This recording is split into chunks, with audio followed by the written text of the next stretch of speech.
Yesterday was New Comic Book Day, so let's go ahead and take a look at my top 10 comic spec picks for next week's New Comic Book Day, September 13th, 2023.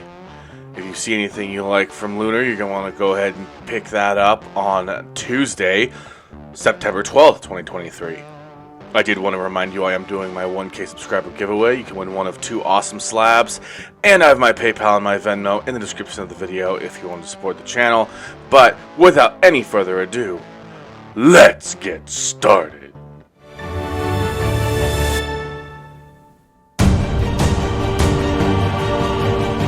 Up at number 10, we have Sonic the Hedgehog, number 64. This is really only on here because of this really funny cover. This is sort of an homage to the It's Always Sunny in Philadelphia with Charlie and the Pepe Sylvia and Carol and HR. I thought that was really funny and at least worth a number 10 spot on the list. Next up, we have Batman number 1 facsimile edition. There's not much else to say other than if you want to have a copy of this for yourself that doesn't cost an arm and a leg, you might be interested in picking this up next Wednesday. It does have a cover price of $7, which is a little more, but still cheaper than, the original. Continuing on at number 8, we have Alligator Loki number 1, and it looks like, if I recall correctly from what someone had mentioned in my comments on my FOC video for this week, there is a series of Alligator Loki comics, like a series, I guess, or just a few of them. I don't exactly know what, but they were released digitally only. And so this is the physical print of those digital comics. So some of you may have already read it and know the story, but this is going to be the first appearance of Alligator Loki in printed comics. Actually, I do, now that it just dawned on me, I do think that this is a one-shot, and it's a collection. Okay, so there was a digitally released series, but this is a one-shot that's a collection of that series. So, hope that cleared it up. I do think Alligator Loki's a really interesting character. I don't know that I'm going to pick it up, but $6 for a whole series all in one, that might be pretty worth it. So, there you go. That's your number 8. Number 7, we have Ghost Rider, number 18. And this is basically just the origin of Talia Warroad. I just put it on here. It's a little higher up than the other ones, strictly because you never know when Ghost Rider's going to hit the MCU, and you never know that when he does, what other characters are going to be coming in with him, and what they're going to be doing with it. I figure if they bring in Echo from Daredevil, they could bring in Talia Warroad, they could bring in Elsa Bloodstone, and all those other characters. So, for the other runs. So I just think that this could have some very long term, I'm talking 10-year value, probably not worth picking up now. On a lot of these I'd probably wait. Most of them will probably drop, and then you can grab them out of the back bins for a fraction of the cost, or on eBay for a fraction of the cost. People who spec'd on it failed and then are trying to unload it. So anyways, that is my number 7, Ghost Rider, number 18.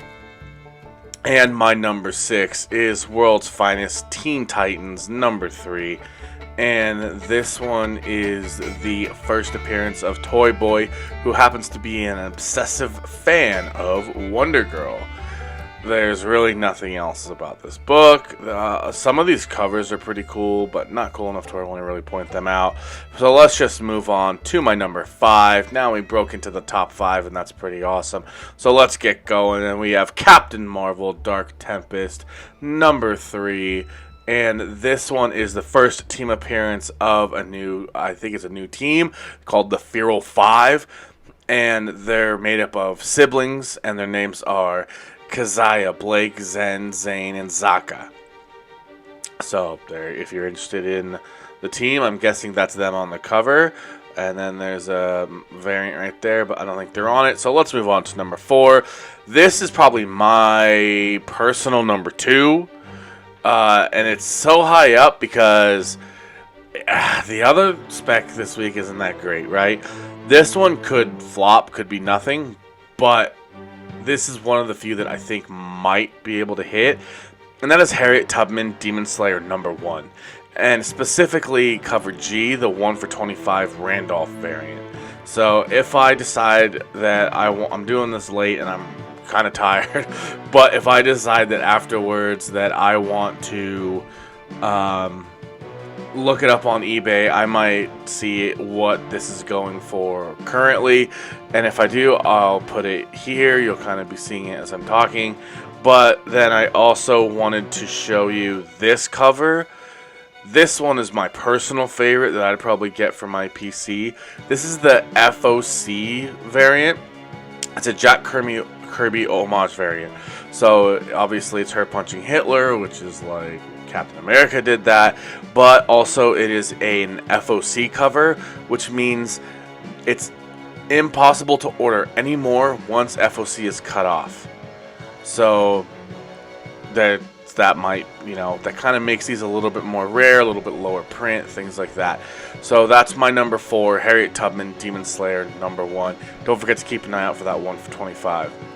Alright, number 3, we have Death of the Venom Verse #1, second printing, 1 for 25, Ryan Stegman variant. And it's mostly just because it's a second print. That is a 1 for 25, but the reason why it's not super down on the list is because there is a key value to it. It is the first cameo team appearance of the Symbiote 6, which actually sounds pretty cool, and they could end up making a show in the Venom run of movies that Sony's doing, so in their Venom Verse.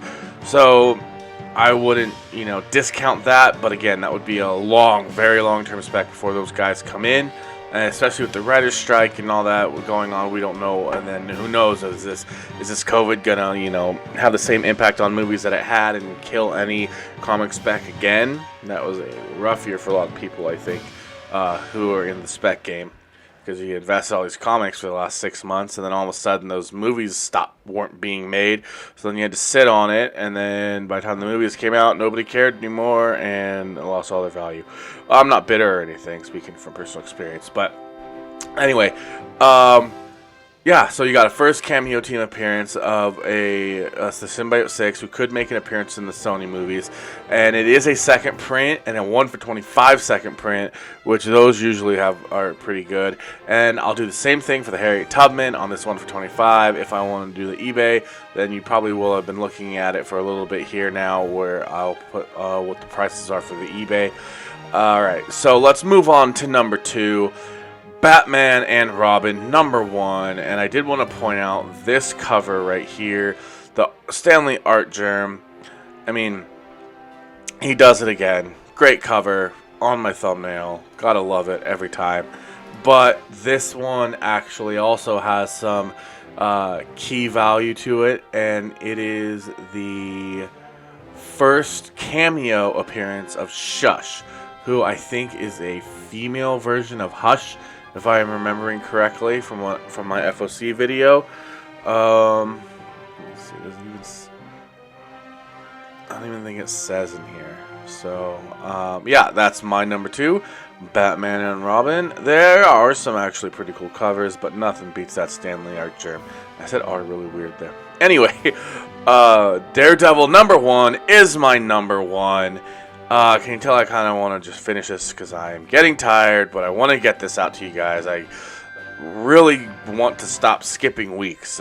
It's just, after work and the kids, I get so little time to do all this stuff with having to also sell comics and cards after all that. It leaves me little time for this, which reminds me, I do have my PayPal and my Venmo in the description of the video. That will help me take less time on trying to sell comics and cards, and I can put more time into doing more YouTube videos, so that would be greatly appreciated, as well as equipment, because I eventually want to start streaming and stuff, and that would be awesome. But anyways, let's get back to Daredevil #1, and the reason why I am really interested in this book is it has Saladin Ahmed, who did the Miles Morales run of 19 or something like that. It like just recently ended in the 30s, I believe, maybe of low 40s.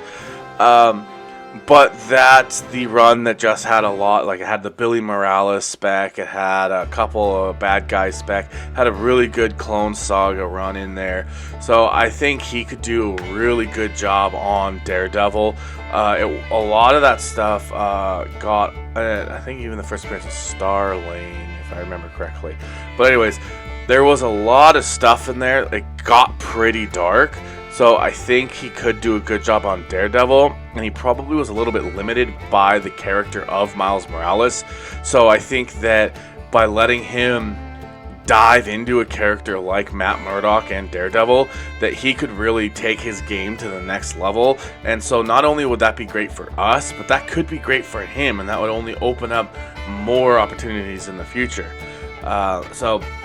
I mean, I know Chip Zdarsky was distinguished and all that stuff when he wrote his Daredevil, but I really do think that after he started writing that Daredevil run, and it started getting the traction that it did as one of the greatest Daredevil runs, or even comic book runs of all time, I started seeing Chip Zdarsky all over the place a lot more than before. So I don't know if it's just it opened my eyes to him a little more, or if he was indeed getting these opportunities. I think that could be the same thing here, and I do think that we can trust Saladin Ahmed to do a great job with the Daredevil character, and I'm really excited to see what he does with it. It's all been Elektra so far as Daredevil, I'm pretty sure, in a lot of these other runs. I like to just see Matt Murdock get back to being Matt Murdock by himself in Hell's Kitchen as the devil of Hell's Kitchen. So that's my number one, Daredevil number one. Buddy, that's gonna go ahead and do it for me in this video. I hope you enjoyed it, and if you did, if you could please give this video a like by clicking that thumbs up button, subscribe to the channel to see more great comic book and collectible content like this, and comment down below, let me know what you thought about this video. It could even be the editing or the the volume of things. Like, I appreciate the audio comments in the last few videos. It's been great. I'm always trying to play around with things to see how close I can get to doing things like those bigger YouTubers who get the longer watch times, because that's what I really need to start getting monetized on here, is that longer watch time. I hit the subscriber count, I have enough videos, now I just need to get that watch time up to that 3,000 hours. So I'm trying to do what those big dogs do. So all of your input is actually super great and super appreciated. Thank you very much.